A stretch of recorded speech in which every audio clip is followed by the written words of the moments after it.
আওয়ামী লীগের নির্বাচনে অংশগ্রহণে আপত্তি করবে না অন্তর্বর্তী সরকার, দ্য হিন্দুকে প্রধান উপদেষ্টা। সাবেক খাদ্যমন্ত্রী কামরুল ইসলাম রাজধানীর উত্তরা থেকে আটক, নেওয়া হয়েছে ডিবি কার্যালয়। ময়মনসিংহের হালুয়াঘাট সীমান্ত দিয়ে অবাধ চোরাচালান, প্রকাশ্যে আসছে ভারতীয় মালামাল।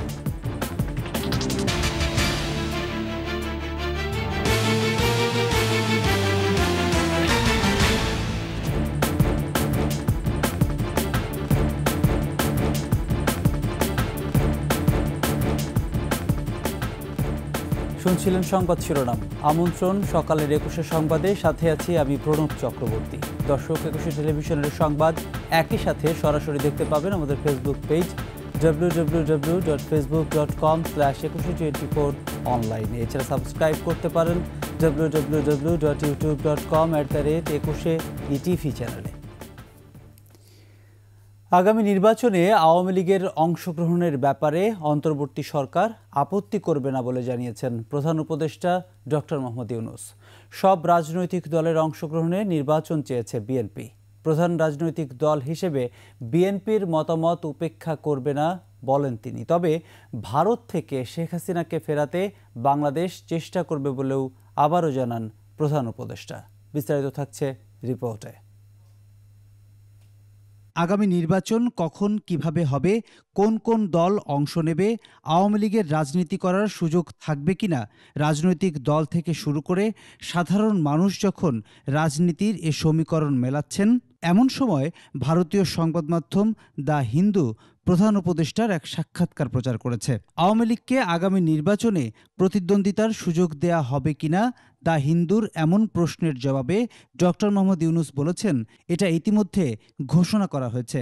আমরা রাজনৈতিক দলের বিষয়ে সিদ্ধান্ত নিতে চাইনি। বিএনপি বলেছে সব রাজনৈতিক দল অবশ্যই নির্বাচনে প্রতিদ্বন্দ্বিতা করবে, সুতরাং তারা ইতিমধ্যে রায় দিয়ে দিয়েছে। আমরা দেশের একটি প্রধান দলের মতামতকে উপেক্ষা করব না। তাহলে আওয়ামী লীগের নির্বাচনে প্রতিদ্বন্দ্বিতা নিয়ে আপনার কোনো আপত্তি নেই? সে প্রশ্নের জবাবে ডক্টর ইউনূস বলেন, কোনো একটি দল বা আরেকটি দলকে বেছে নেয়ার জন্য আমি কোনো রাজনৈতিক ব্যক্তি নই। আমি রাজনীতিকদের আকাঙ্ক্ষাকে বাস্তবে রূপ দিতে সহায়তা করছি। সাক্ষাৎকারে খেলাপি ঋণসহ নানা সমস্যায় জর্জরিত আর্থিক খাতে শৃঙ্খলা ফিরিয়ে আনতে সরকারের নেয়া নানা উদ্যোগ ও সেগুলোর সফলতার কথা তুলে ধরেন ডক্টর ইউনূস। যুক্তরাষ্ট্রের নতুন প্রেসিডেন্ট ডোনাল্ড ট্রাম্পের বাংলাদেশে সংখ্যালঘু নির্যাতন নিয়ে দেয়া বিবৃতির কথা তুলে ধরে দ্য হিন্দুর সাংবাদিক প্রধান উপদেষ্টার কাছে যুক্তরাষ্ট্র প্রশাসনের কাছে আন্তর্জাতিক সহায়তায় আত্মবিশ্বাসী কিনা জানতে চাইলে তিনি বলেন, সম্ভবত ট্রাম্প সঠিকভাবে অবগত নন। এটা অপপ্রচার যা বিশ্বজুড়ে চলছে। কিন্তু যখন তিনি বাংলাদেশের সঙ্গে কাজ করতে গিয়ে বাস্তবতা সম্পর্কে জানবেন, তখন ট্রাম্প অবাক হবেন যে তাকে কতটা ভিন্নভাবে বাংলাদেশ সম্পর্কে জানানো হয়েছে। উপদেষ্টা পরিষদে ইসলামপন্থী এজেন্ডা এগিয়ে নেওয়ার মতো কেউ আছে কিনা তার উত্তরে প্রধান উপদেষ্টা বলেন, উপদেষ্টা পরিষদের প্রতিটি সদস্য হয় মানবাধিকার কর্মী যারা নিজেরা ভুক্তভোগী হয়েছেন, অথবা পরিবেশ অধিকার কর্মী, অথবা নারী অধিকার বা অন্য অধিকার কর্মী। সুতরাং তারা সবাই অধিকার কর্মী। শেখ হাসিনাকে দেশে ফিরিয়ে আনতে সরকার ইন্টারপোলের দ্বারস্থ না হয়ে ভারতকে সরাসরি এ অনুরোধ কেন করল না? দ্য হিন্দুর এমন প্রশ্নে প্রধান উপদেষ্টা জানান, তাকে ফেরাতে সব আইনি পথ অবলম্বন করবে সরকার। কিন্তু ভারত সরকার যদি শেখ হাসিনাকে সেখানে রাখতে কোনো পদক্ষেপ নেয়, তাহলে সেটা আমাদের মধ্যে ভালো সম্পর্ক গড়ে তুলবে না। আমাদের অন্তর্বর্তী সরকারের মেয়াদ খুব কম, তাই এই সময়ে হয়তো বাংলাদেশ ও ভারতের মধ্যকার সব কিছু মীমাংসা করা যাবে না। তবে আমাদের পরে যে সরকারই আসুক না কেন, তারা এটা ক্ষমা করবে না। এ সরকার সংবাদ মাধ্যমের স্বাধীনতা নিশ্চিত করেছে বলে ভারতীয় সংবাদ মাধ্যম দ্য হিন্দুকে স্পষ্ট জানিয়েছেন প্রধান উপদেষ্টা ডক্টর মোহাম্মদ ইউনূস। প্রণব চক্রবর্তী, ২১ টেলিভিশন, ঢাকা। সাবেক খাদ্যমন্ত্রী কামরুল ইসলামকে আটক করেছে আইন শৃঙ্খলা রক্ষাকারী বাহিনী। আজ আদালতে তুলে কামরুলের বিরুদ্ধে রিমান্ড আবেদন করবে পুলিশ। গতরাতে কামরুল ইসলামকে রাজধানীর উত্তরা ১২ নম্বর সেক্টর থেকে আটক করা হয়েছে। এদিকে কামরুল এবং তার পরিবারের সদস্যদের নামে দেশে বিদেশে বিপুল পরিমাণ অবৈধ সম্পদের খোঁজে নেমেছে দুর্নীতি দমন কমিশন। আইন প্রতিমন্ত্রী থাকাকালে নিম্ন আদালতে অধিকাংশ কর্মচারী নিয়োগের ক্ষেত্রে কোটি কোটি টাকা ঘুষ নেওয়ার অভিযোগ রয়েছে তার বিরুদ্ধে। এছাড়া ব্রাজিল থেকে নিম্নমানের গম কিনে কোটি কোটি টাকা আত্মসাৎ করেন কামরুল। বৈষম্য বিরোধী ছাত্র আন্দোলনে হামলা মামলায় কামরুল ইসলামকে আসামি করা হয়েছে।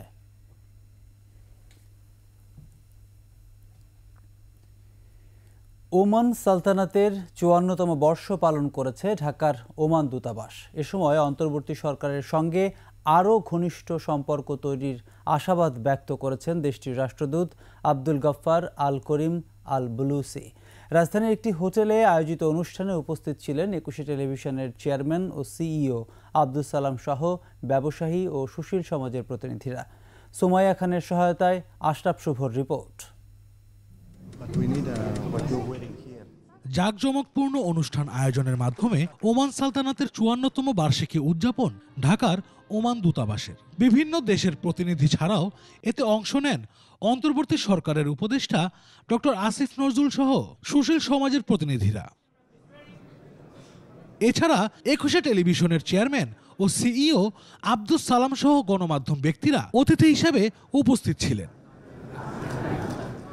অনুষ্ঠানে ওমানের রাষ্ট্রদূত আব্দুল গাফফার আল করিম আল বুলুসি বলেন, দুই দেশের নিরাপত্তা, অর্থনীতি সহ বিভিন্ন বিষয়ে গুরুত্বপূর্ণ সম্পর্ক রয়েছে। এ সময় তিনি বর্তমান অন্তর্বর্তী সরকারের সাথে দ্বিপাক্ষিক সম্পর্ক উন্নয়ন অব্যাহত থাকার আশাবাদ প্রকাশ করেন। Oman and Bangladesh enjoy firm political, economic and cultural common bonds. We are two nations who strive to live in peace with their neighbors.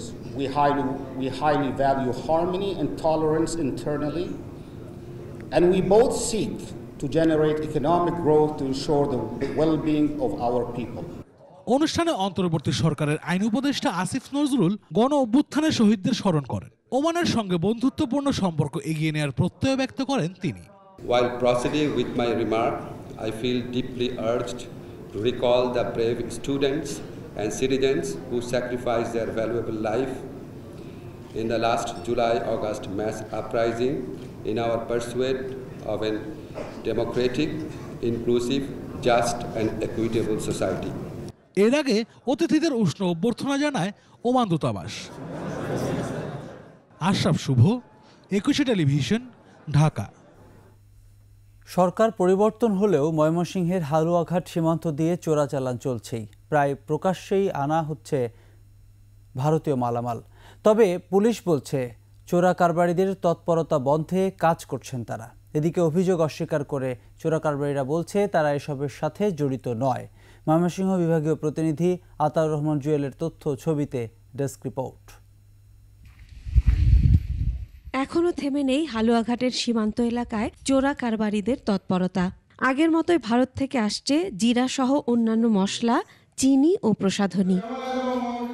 পরিচয় গোপন রাখার শর্তে চোরাচালানি চক্রের এক সদস্য জানিয়েছেন, হালুয়াঘাটের নলকুড়ার বিল্লা মেম্বার, হালুয়াঘাট বাজারের তারেক, গোবরাকুড়ার জাহাঙ্গীর, মাইনু সহ আরও কয়েকজন এই কারবারের হোতা। সিন্ডিকেট আছে, হেরা মাল সীমান্তের ভূগোল আইনা দেয়, আমরা পরে অন্তে গিয়া টেয়া দিয়ে লই করি।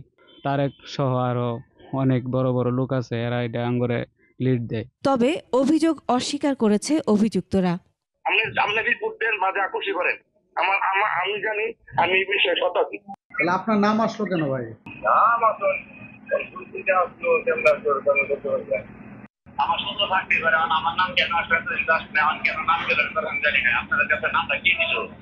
চোরা কারবারিদের এমন তৎপরতায় ক্ষুব্ধ স্থানীয় এলাকাবাসী জানান, সরকার পরিবর্তন হলেও এই চক্রের কার্যক্রম আগের মতোই চলছে। সরকারের কাছে দাবি যাতে এই চোরা কারবারি বন্ধ, জোরালো নজরদারি করা প্রয়োজন, যাতে চোরা কারবারিটা বন্ধ হয় এবং দেশের অর্থনীতির ক্ষেত্রে যে ইন্ডিয়ার কিছু পণ্য আছে যেগুলা বাংলাদেশি কৃষকের সমজাতি প্রোডাক্ট, সেগুলোর সাথে যেন বাজার বাড়ি না খায়। আর চোরা কারবারিদের তৎপরতা বন্ধ না হওয়ায় ক্ষোভ জানিয়েছেন স্থানীয় ব্যবসায়ী, নেতা ও শিক্ষাবিদরা। আমরা এখনো লক্ষ্য করি যে চোরা কারবারিরা চিনি, কম্বল, জিরা এবং অন্যান্য বিভিন্ন পণ্য চোরা কারবারির মাধ্যমে যে সমস্ত পণ্য আগে আসতো এখনো আসতেছে। চোরা চালানি বন্ধ করে যাতে বৈধতার মাধ্যমে মালটা আসে সে সুব্যবস্থা আমাদের করে দেওয়া। হালুয়াঘাট থানার ওসি চোরাকারবারিদের তৎপরতার কথা স্বীকার করে জানান, এদের বিরুদ্ধে নিয়মিত অভিযান অব্যাহত আছে, যাতে কোনো চোরাকারবারি সীমান্তে ব্যবসা করতে না পারে এবং সীমান্ত যাতে একবারে জিরো টলারেন্স থাকে, এই জন্য আমরা নিয়মিত টহল করছি। চোরাকারবারিদের এই অপতৎপরতা বন্ধে প্রশাসন আরও তৎপর হবে, এমনটাই প্রত্যাশা ময়মনসিংহবাসীর। মাসুমা লিসা, ডেস্ক রিপোর্ট, একুশে টেলিভিশন। নিচ্ছি সংবাদ বিরতি, যখন ফিরছি তখন থাকবে। ইউক্রেনকে কড়া জবাব দেওয়ার হুঁশিয়ারি রাশিয়ার, ইরানের উপর যুক্তরাজ্যের নিষেধাজ্ঞা।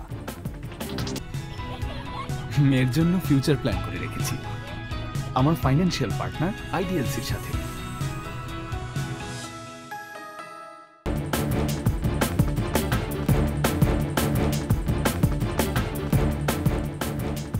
আবারও আমন্ত্রণ সকালের ২১শে সংবাদে। পদ্মার নানা জাতের মাছের পাইকারি হাট কুষ্টিয়ার দৌলতপুরের বৈরাগীর চর। প্রতিদিন ভোরে কয়েক ঘন্টার এই হাটে পাওয়া যায় মিঠা পানির মাছ। ভিড় করেন আশেপাশের কয়েক উপজেলার মানুষ। কুষ্টিয়া প্রতিনিধি জহুরুল ইসলামের তথ্যচিত্রে ডেস্ক রিপোর্ট। ভোরের আলো ফোটেনি, চারদিক অন্ধকার, কুয়াশায় আচ্ছন্ন বৈরাগীর চর গ্রামের পদ্মা পাড়। হালকা শীতের মাঝে জেলে আর পাইকারদের কোলাহল ও হাঁকডাকে মুখর হয়ে ওঠে একখণ্ড চর। সূর্যোদয়ের পর হইচই আর বেড়ে যায়। এরই মাঝে জেলেরা সারা রাত মাছ ধরে ঘাটে নৌকা ভিড়ায়। বিক্রির জন্য নিয়ে আসেন এই হাটে। মাছ ঘিরে জটলা, উঠে ডাক। পাইকাররা নিলামে কিনে নেন পছন্দের মাছ। বাঁশপাতা, ঘাইড়ি, বাসা, মেটুর, ইলশি সব ধরনের মাছ পাওয়া যায় আমাদের ঘাটে। ভেদা আছে, পুঁটি আছে, তারপর বাম আছে, বোয়াল আছে। নানা জাতের মাছ আসে প্রতিদিন এই ঘাটে। এর মধ্যে পাবদা, আইড়, বোয়াল, সরপুটি, বাইম, টেংরা, ইলিশ, তিনকাটা, শৈল, টাকি, ঘেড়ে, কাকিলা, বেলে, চিংড়ি, পিয়ালি সহ নানা নামের মাছ। মাছের আমদানি রোজ ভালোই থাকে। এখন ধরেন আজ বেশি আমদানি, ছোট কত 400, 500, 600 এ মাছের লাভ না কমিশনের মতন আমাদের। মাছ কিনতে ভিড় করেন আশপাশের কয়েক উপজেলার মানুষ। পাইকাররা মাছ কিনে শহরে নিয়ে বিক্রি করেন। দাম আর এখন 300, 400, মাছ বেশি 200, 250। বছরে হালকা শীতের এই সময়ে মাছ কেনাবেচা হয় সবচেয়ে বেশি। মাসে 50 লক্ষাধিক টাকার মাছ বিক্রি হয় এই হাটে। আর যখন মাছ মেলা হয় তখন এক একজন ধরেন মনে করেন একটা লাইফ 50,000, 60,000 টাকা। তবে পানি কমে গেলে মাছ ধরাও কমে যায় নদীতে। সংশ্লিষ্টরা তখন বদলে ফেলেন পেশা। সমর ইসলাম, ডেস্ক রিপোর্ট, একুশে টেলিভিশন। এর সাথে শেষ করছি সকালের ২১শে সংবাদ। যাবার আগে সংবাদ শিরোনামগুলো আরও একবার। আওয়ামী লীগের নির্বাচনে অংশগ্রহণে আপত্তি করবে না অন্তর্বর্তী সরকার, দ্য হিন্দুকে প্রধান উপদেষ্টা। সাবেক খাদ্যমন্ত্রী কামরুল ইসলাম রাজধানীর উত্তরা থেকে আটক, নেওয়া হয়েছে ডিবি কার্যালয়ে। ময়মনসিংহের হালুয়াঘাট সীমান্ত দিয়ে অবাধ চোরাচালান, প্রকাশ্যে আসছে ভারতীয় মালামাল।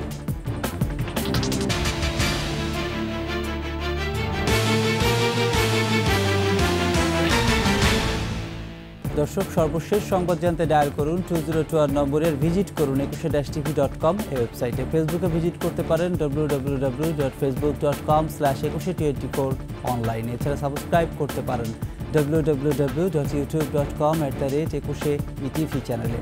এতক্ষণ সঙ্গে থাকার জন্য ধন্যবাদ। পরবর্তী সংবাদ সকাল 9টায় দেখার আমন্ত্রণ রইল। একুশের সাথেই থাকুন।